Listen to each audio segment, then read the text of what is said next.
Here we are in the middle of the summer in Atlanta, Georgia, and it is steaming.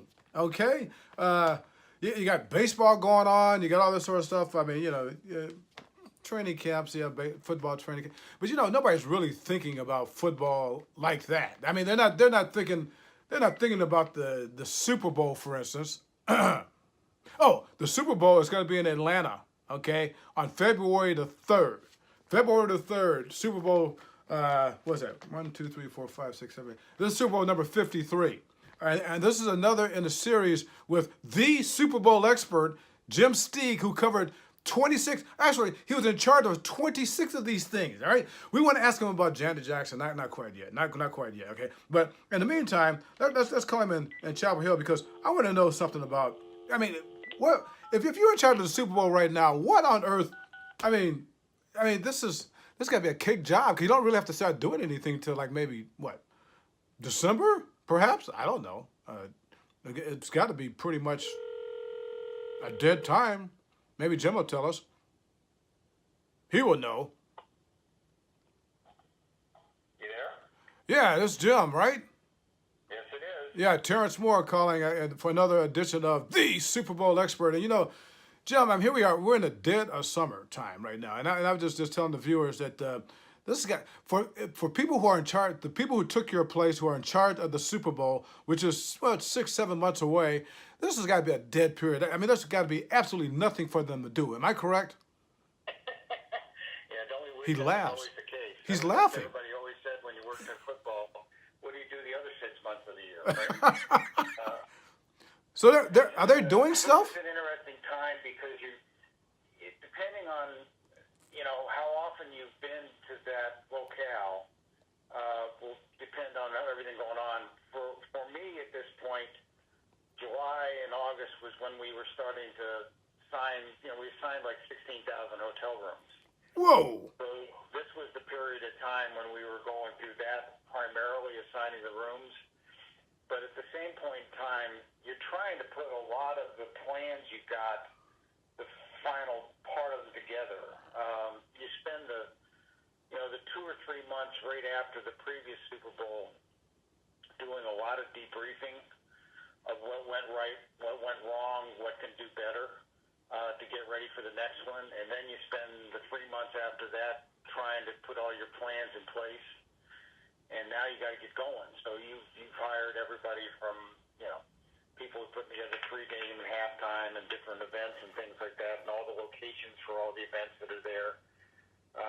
And there's a lot of education that goes on, and a lot of time you've got to spend meeting with people in the community to get them to understand, what this is all taking place and how this has changed. And you're using, in the case of Atlanta, you're probably using different venues than we used way back in '94. Sure. Certainly a lot of the people aren't the same. So you've got to kind of educate them what everything's all about and what takes place, and a lot of meetings going on. And at the same point, you're making a lot of the very preliminary plans for the next year. You're deciding, where things are going to go, what hotels are going to be team hotels and media hotels, and where you're going to do the NFL experience and where the practice sites are going to be for the team, because all that needs to be cemented by this fall, so that those people have got a chance to come to Atlanta to start, seeing what it's like, so they understand it coming into there. So, it's a 2.5-year cycle probably to really get it going after the bid takes place. But right now is a busy time frame. For me, in the '90s, it changed a little bit because we kept doing games in Europe. Sure. So I would disappear for 2 to 4 weeks to do games in Berlin and Barcelona and London and places like that. Take us out of pocket for a while, but they don't have those these days, which I guess is a little bit easier on them. Yeah, you did all those Super Bowls from, I guess you started with the 1980 Super Bowl right up to 2004. Is that correct?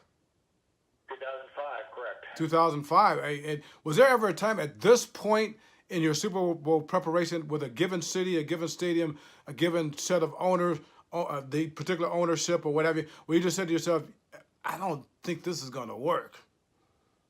Well, I'll tell you the toughest one we had, and it was when we did the game at Sure, and 85. You know, one of the things that I was in charge of was the annual meeting, and the annual meeting that year, you know, the end of March was held in Hawaii, and I skipped the annual meeting because I was so worried we had so many things to get done in San Francisco.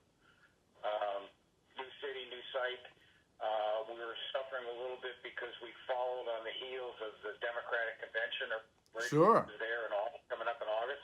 Yeah. And that was the first time we really went and spent a lot of money on construction at the stadium.